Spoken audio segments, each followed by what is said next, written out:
Hello. So I was scrolling through YouTube the other day when I came across this.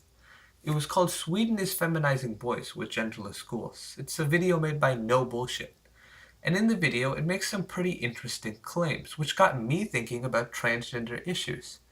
And I decided I wanted to make a video about it. So that's why we're here. Yeah, nothing else to say. Okay, let's go. Oh, before we go, I just want to make one thing clear. I have nothing against transgender people. Like, nothing at all. No hate whatsoever. Yeah, so with that out of the way, let's start the video. So the first thing I want to talk about was the Williams Institute study on transgender attempted suicide rate. You may have heard about it. It's where that 40% 40%? attempted suicide rate claim comes from. It's honestly a very informative study, but I worry now that it's starting to be used to support things that it bears no relation to. One claim that you may have heard of is that the transgender attempted suicide rate doesn't go down whether you decide to get the surgery or not. How about constructing gender in a way that doesn't result in record depression, suicide, anxiety, isolation, and unhappiness, regardless of lopping off your Thanks, Stephen. Now, I believe this is false, or at the very least, this Williams Institute study doesn't support that. If I'm not mistaken, the people who are making this claim are making reference to this part of the study. Okay, and at first glance, it seems to prove their point that the transgender attempted suicide rate stays around 40% whether you choose to get the surgery or you don't. However, that's until you look at this paragraph that's above the chart. In this paragraph, it says that the people who conducted the survey did not record the date at which these people attempted suicide. The date at which these attempted suicides took place would be key in determining if the transformative surgery had any effect on attempted suicide rate. A more adequate way to test if transformative surgery has any effect on transgender suicide rate would be to take a group of transgender people that have undergone the surgery and see how many times they attempted suicide before the surgery and how many times they attempted after, and then compare those sets of data. Next we have, is being transgender a mental illness? And before we begin, we first have to give a definition for mental illness. I think this one is pretty nice because it's easy to understand and it's given to us by the APA, or American Psychiatric Association. So that's what this segment of the video will be working with. Now back to the idea of, is being transgender a mental illness? This is an idea that's been spread by many conservatives, from Ben Shapiro all the way to Alex Jones. And in my opinion, it seems to also be false. I'll explain why. Simply put, it doesn't match the definition of mental illness, at least not the one we're working with here. To prove that being transgender is a mental illness, you would have to show that all transgender people, or a vast majority of transgender people, suffer from aspects that don't allow them to function in normal society. I feel this idea has not been effectively proven in general, and definitely not by this study. The study in question doesn't talk about a transgender person's ability to function in work or in life, or anything that would show that they can't function in normal society. Nor does it show that almost all of them suffer from a debilitating psychological condition like depression. The study doesn't even check if all these people are attempting suicide based on their gender identity. They might be attempting suicide for other reasons. This is why I feel that this Williams Institute study is not effective evidence to prove that being transgender is a mental illness. Now you may be wondering, if being transgender isn't a mental illness, then why is there such a high spike in attempted suicide rate when compared to the rest of the world? Well, let me give you a different way of thinking about it. This is how I see it. Now, before we get into the example, I want to make clear that what I'm saying is theoretical. It might not hold true in the real world, but it's simply a different way of looking at this issue. Now, back to the example. Say we were to take a group of people that were severely underweight. For example, say they were 120 pounds and 5 foot 6 inches. Then, say we were to conduct a survey on how many of them suffer from an eating disorder. Odds are a vast majority of them would suffer from an eating disorder when compared to the average population. This is because there's a correlation between being that underweight and having an eating disorder. This is because there's a link between being that underweight and having an eating disorder. Now that doesn't mean that every person that has that body type has an eating disorder. Some people are just naturally like that. But still, the link there does exist. If you're unaware, gender dysphoria is like being transgender, except that you so strongly disagree with your biological sex that it starts to affect your life in similar ways to a mental illness would. For example, you suffer from psychological conditions, you aren't able to function in society or in work and things like that. This link between being transgender and having gender dysphoria is probably a very large contributing factor to why there's such a high attempted suicide rate. Now, that doesn't mean we should simply ignore the high attempted suicide rate. The fact that 40% of the transgender community at the least suffers from gender dysphoria is absolutely horrifying, and more effort should be put into combating gender dysphoria rather than ignoring it, as I fear the left might be doing. Gender reassignment surgery won't work for everyone, and that's why we should try and have as many options open as possible, because at the end of the day, we all want to help these people and allow them to live the best life that they can possibly live. Now on to the big topic.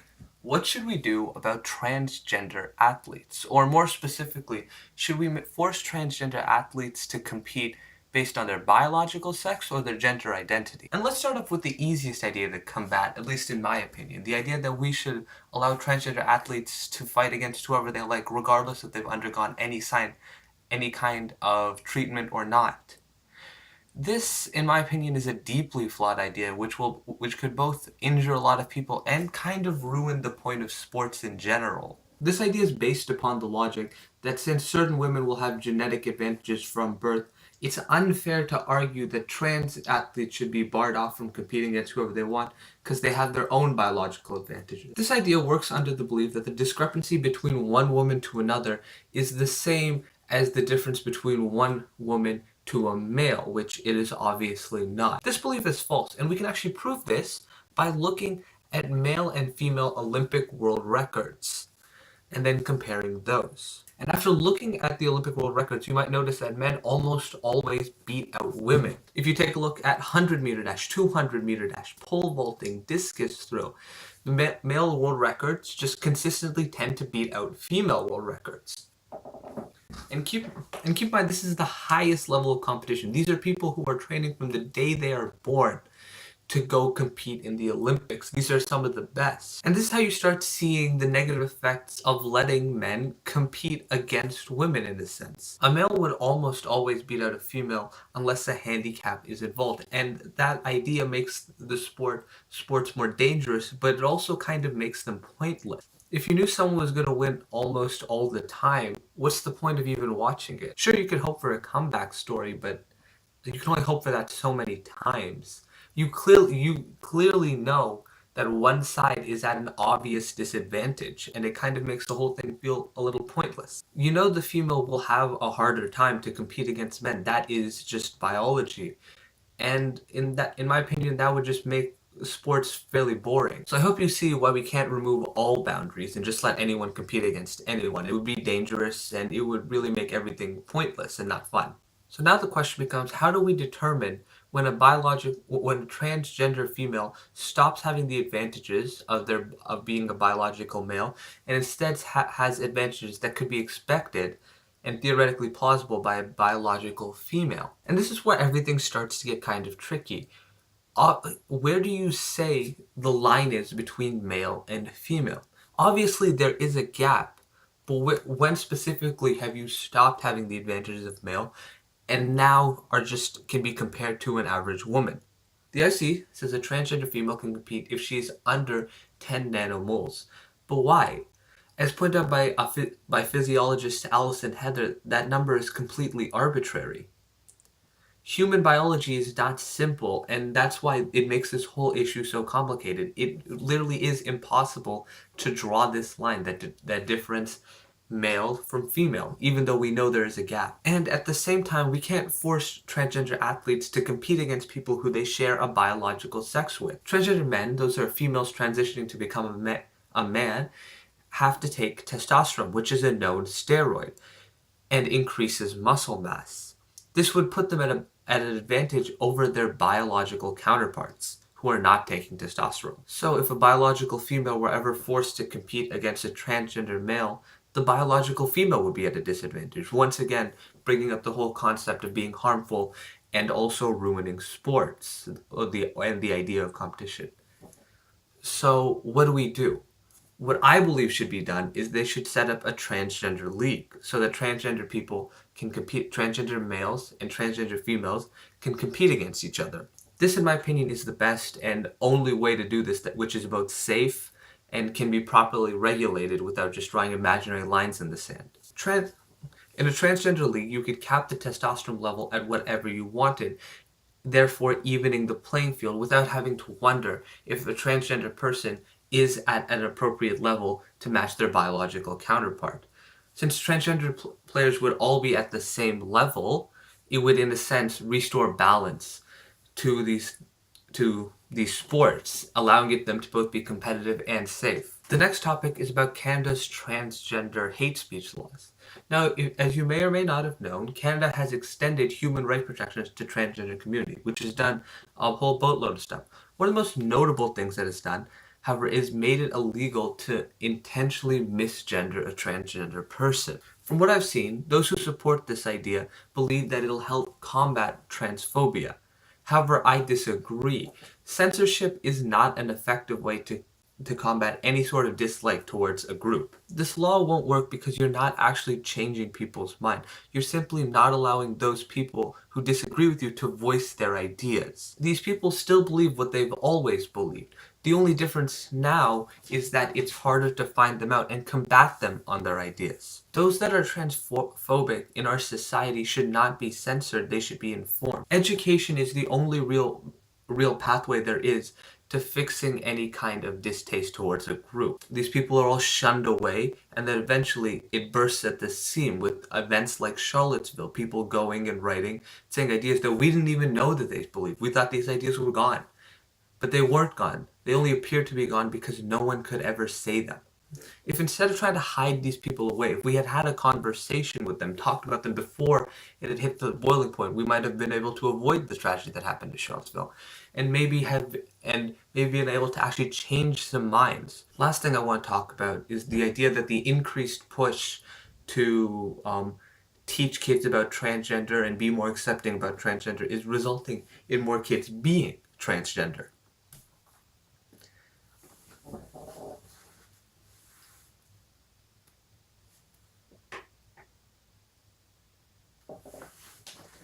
Now, the key evidence I always hear for this claim is that, oh, the number of transgender people are going up. But the problem with that claim is the idea of being transgender, being accepted, is very new, like very new. When you see people comparing it back to studies done in the 90s about the amount of transgender people, that obviously can't be trusted. No one would come out and be honest about being transgender back then. If you were to look at history, it's really hard to say. Maybe there were less transgender people.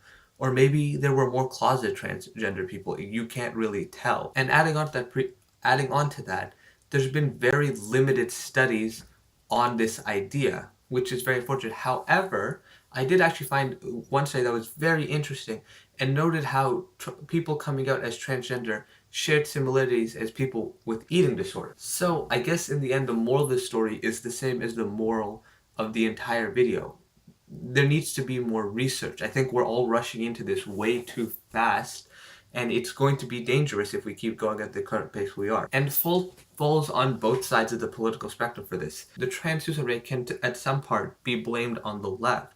They're pushing very hard for this whole idea of trans acceptance, that they are promoting false images of what transgender people look like, or completely overlooking gender dysphoria, or treating being transgender as the same as being gay. In my opinion, all of those ideas are harmful. However, that does not mean the right is above criticism. The trans suicide rate can equally be blamed on those who choose to mock and belittle the trans community, those that cannot fully understand the harm of their words, those who choose to maybe call them something like psychopaths. I don't think all the facts are out yet. Being transgenderism is a very new topic, and I hope we can all just kind of slow down before we start putting out these ideas, and maybe take some time to think about it and wait for more research to come out. Hey, thanks for watching all the way to the end, if you did. Yeah, thanks. And remember, don't believe anything I said in this video. I could be wrong. I'm just a guy on the internet. So just go through. All my citations should be in the description below. And yeah, so just look through everything I did. Don't believe anything I say. Don't trust anything you see on the internet. Goodbye.